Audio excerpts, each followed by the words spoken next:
Hello and welcome to another episode of the Awaken Poho podcast with Claire Poho. I just wanted to pop in here today quickly to talk about setting intentions as we are approaching the end of this year and stepping into a brand new year, 2025, while we are in the middle of these roaring 20s. How did we get here? Isn't it wild?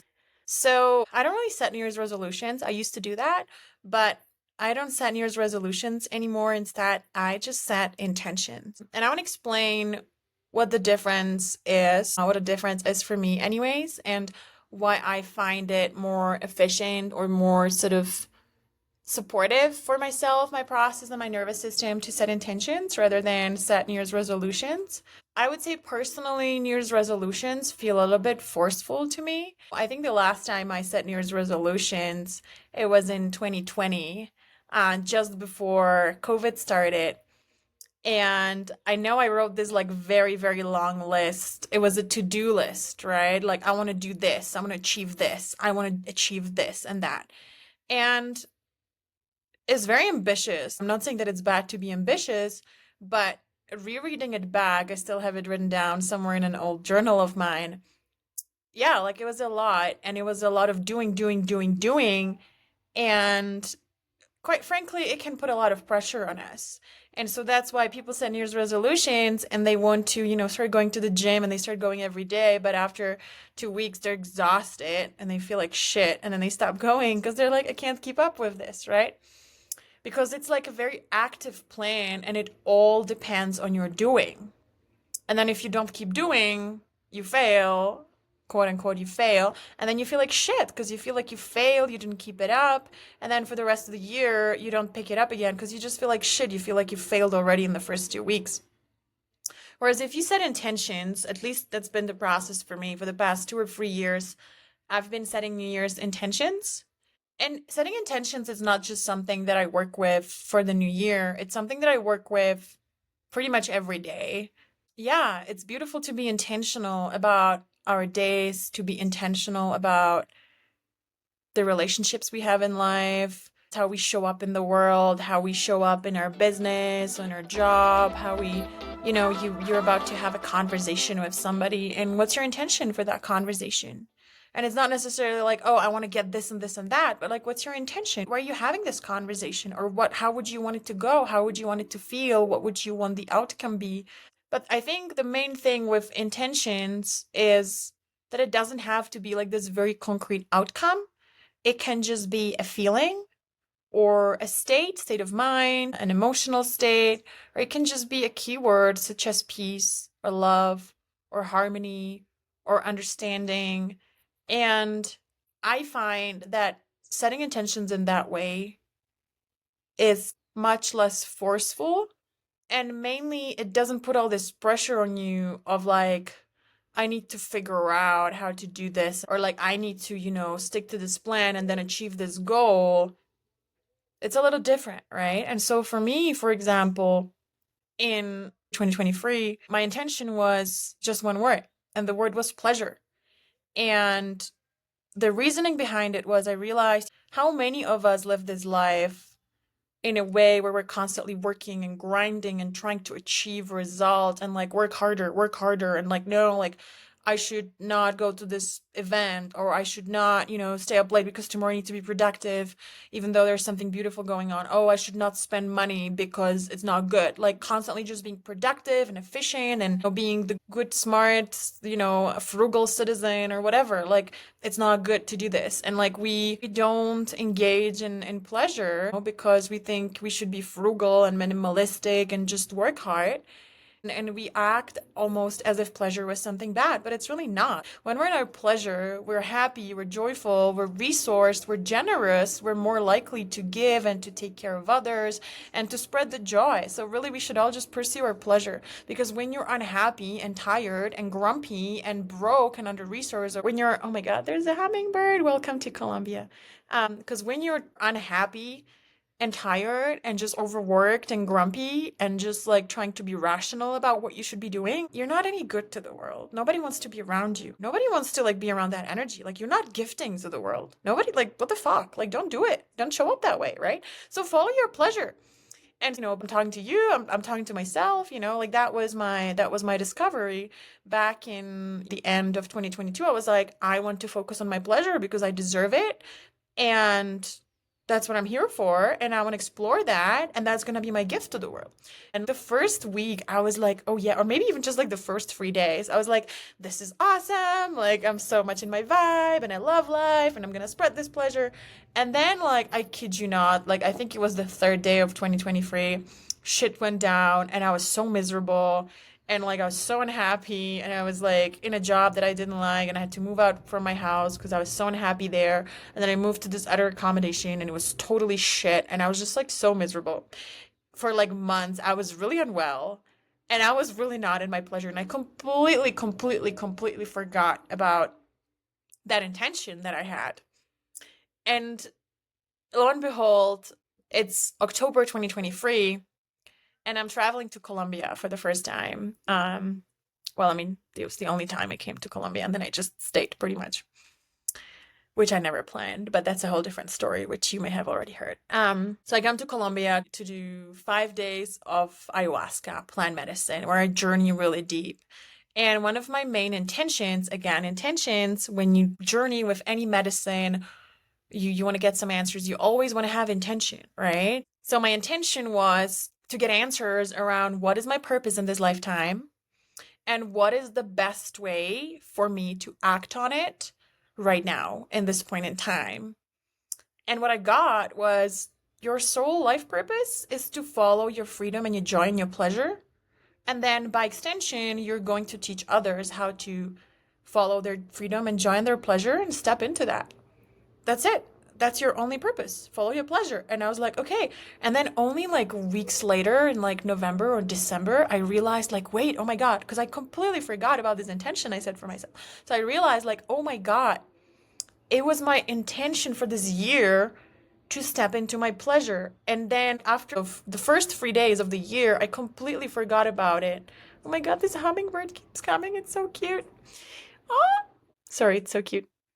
So I pleasure watching hummingbirds in nature. Anyway, so I completely forgot about this intention. And I was like in anything but pleasure. But then towards the end of the year, I'm like, oh my God, it came true. I was literally informed that it is my purpose in this lifetime to be in my pleasure. So like, okay, like things came together, right? And so the point that I want to make here, and the same thing happened this year with the intention that I set, and then I kind of forgot about it for a lot of the year. And then towards the end of the year, I'm like, I think I'm on it. I didn't know how to get there, and I tried to get there, and I struggled, and I think I got there. Like I still have a lot to work on, but I feel like I really made progress, and I feel good about setting another intention because I feel like I've made a lot of progress on this last intention so that now I can focus on something else that I want to have a major breakthrough in. So the point that I want to make is that when I set an intention, it wasn't like a concrete goal that I had to work towards and like I had the plan, like if my New Year's resolution was I want to learn Mandarin, like what do? You didn't just wait around for a breakthrough, like, oh, and then suddenly I woke up the next day and I spoke Mandarin. Like, no, that's not how it works. With goals like that, with New Year's resolution, when you resolve to do something. But when you set an intention like that, you're kind of like, let's see, I didn't have a plan like I'm gonna like eat my favorite food every single day and like, dance around the house and go on this many dates and watch my favorite movie this many times a month, and that's how I'm gonna step into pleasure. No, I didn't do that, I didn't have a plan for it. I didn't know what it looked like. I didn't know what the answer was. Like, there wasn't really any answer. There wasn't any goal. There wasn't any particular destination to get to. It was just an intention. It's like, what do I want to feel more of? What do I want to create more of? What do I want to welcome into my life more of? What do I want to explore? What do I want to learn about? Like, basically, you just open the door and you're like, hey, if pleasure wants to come, it's so very welcome here. It's my intention. And I don't have to like go through the, like yellow pages or whatever and like find the phone numbers of pleasure. Like, hey, pleasure, do you want to come to my house? Like, the door is open for you, FYI. Like, I'm looking for you. No, like, you just kind of open your door and you just like wait for the guests to come with an invitation. You're like sending this vibration, this invitation into the universe. And when you're open to it, it comes. And you don't have to know how, you don't have to know when, you don't have to know what it looks like. There's nothing particular you need to do. But what I found, when you set an intention like that and you don't have an expectation, you don't have a game plan, you're not like stressing about it, you're not like beating yourself up for fucking up or not doing enough or not focusing on it enough, there's nothing to fuck up. There's nothing to miss out on. Like, and it just comes to you because you're an open vessel and you're like, I'm open to it. Whatever way it wants to come to me, I'm open. Whatever that means, like, I'm open to it. And so I find that that's a beautiful, beautiful, beautiful way to live. Because I think we should always be intentional. It's like, why am I living if I have no intentions, if I don't want to create anything at all? Like, why am I going to an event if I have no intentions? Like, like if I don't even know why I'm going, why am I even going? Why do I get in a relationship when I don't even know what I want to get out of it? Or like, why am I having a conversation with somebody when I don't even know what I want to get out of the conversation? So I think intentionality is extremely powerful and we should all live like that. I think oftentimes we just do that. We just flow with life. We have no idea why are we doing things? Why are we going somewhere? Where are we headed? And so I think it's good to just have an idea, just like to ask ourselves, like, what is my intention? What do I want to create more of? And I think it's very powerful to just like come up with one word which describes, ideally, like not even what do I want to get, but like how do I want to feel? And so intentions can be like, I want more connection. I want more love. I want to create more peace. I want to be more influential in my life. I want to be a source of good vibes for the people around me. I want to create change in the world.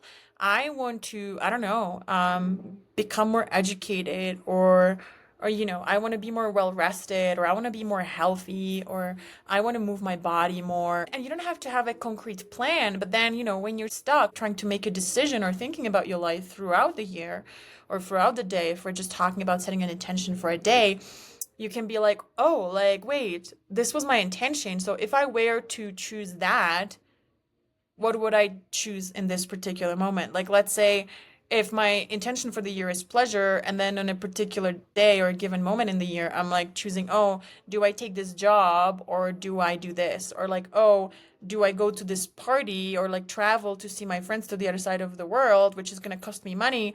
Or do I save money and just stay at home and get massive FOMO? And so like, if my decisive factor in that moment is pleasure, like if I wanted to truly be true to my intention and pursue that, then what would pleasure look like, right? Like probably it would look like going and spending time with my friends, even if it's going to cost me money, So that's kind of like my guiding principle that can sort of help me, give me some clarity, because in the moment I can be so stuck in my limiting beliefs and my frugality or my scarcity mindset, or like really it's fear of spending money. So like in the moment I can be really in my head and like, oh, I really, really shouldn't spend money. But then what if I come back to the bigger picture and it's like, how do I want to show up in the world? Actually, I want to show up in a way when I pursue more pleasure. So this is what I would choose in this situation if I follow this greater guiding principle.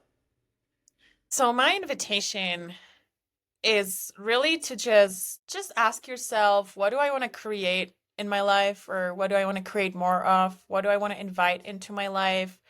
And you don't have to overthink it. Like you don't have to have the perfect answer.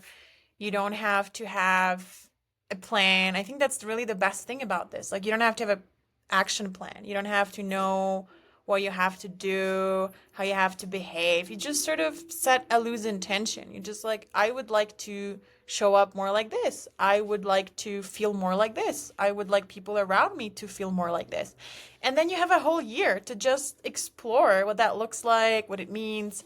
And maybe the first half of the year, or maybe the first 11 months, really, you're going to show up as not that, so that you can understand what does it mean, what does it not mean, and perhaps how you've been showing up your whole life not being that way, And so I would say just set a loose intention and don't overthink it. Don't be too hard on yourself. Don't try to like judge yourself of like, oh, I wanted to show up as being more, I don't know, being a better listener, and every time I show up I feel like I'm just being a terrible listener. So good, that's great, because now you're finding out, now you're getting awareness, now you're learning about yourself and how you're being so that you can actually make progress. So just be really, maybe even, forget about it. Like I said, like I completely forgot about my intention, and then I only realized at the end of the year that, wow, I actually got there. If you told me how that was about to happen, how my year would go when I started the year and had that intention, and then I completely lost it, and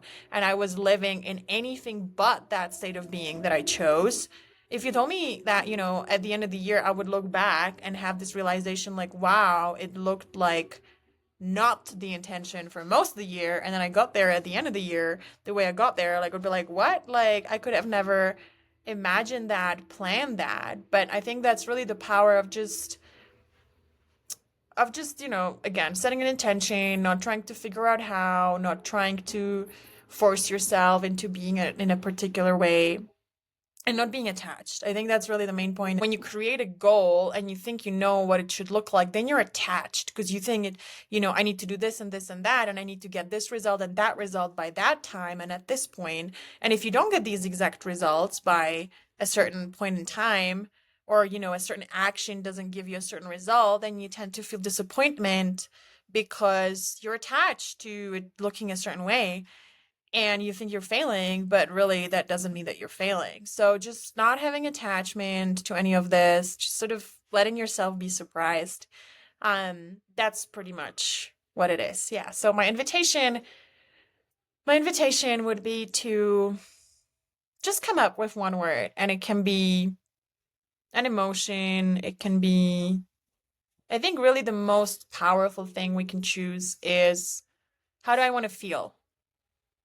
So, sometimes or most of the time we desire concrete outcomes like, oh, I want to have that sort of a result, that sort of way, and I want to get that sort of a job or that sort of income, or I want to get that relationship. But what would that give you? Why do you want that? How would that make you feel? How would that make you feel? Why do you want it, right? Because at the end, it's all about how we feel. Because if you make an infinite amount of money or get that job or start a family, but you just feel numb on the inside, then why bother having those things in the first place? It's all about how we feel. Like, we want these things to feel a certain way. So I would offer, if you have that concrete outcome in mind, go a little bit further, go one step further. Like, what would that give me? How would that make me feel? And then just focus on that. And that's it for today. I wanted to keep this short and sweet to just give you some food for thought without overwhelming you too much. Because, nobody needs that. It's the end of the year, the end of the holiday season. It's the beginning of a new year. And man, I mean, we are almost halfway through another decade. Seriously though, how did we even get here? What an odd period of 4 years since the pandemic started. I don't know about you, but I feel like the time has just sped up, and it feels like time has stopped making any sense to me personally. But I'm certainly not complaining. I've had a wonderful year, and I am looking forward to starting an even more wonderful year ahead.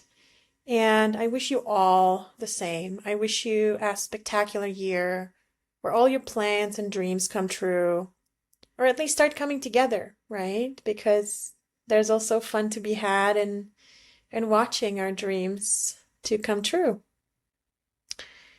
I wish you a happy and successful intention setting, and, have fun with it. And if you need some extra help with either choosing the right intentions or leaning into them throughout the year, I'm here to help. I work with clients privately, both male and female, and I also lead transformational programs for women where we do tremendous work in a group setting. I'm really excited about this because it is truly life-changing and wonderful to sit with others in an intentional, loving, safe space and to learn, share, heal, and grow while being witnessed and supported by other beautiful humans on the same journey. It is truly a privilege to be able to do this work and to be able to be a channel for healing and transformation. If this calls to you, please reach out to me via email or message me on Instagram, or go to visit my website, clairepoho.com, to find out more about the work that I do. And of course, don't forget to subscribe to the podcast and share this episode with someone who needs to hear it. So happy intention setting. Thank you. And I will see you in 2025.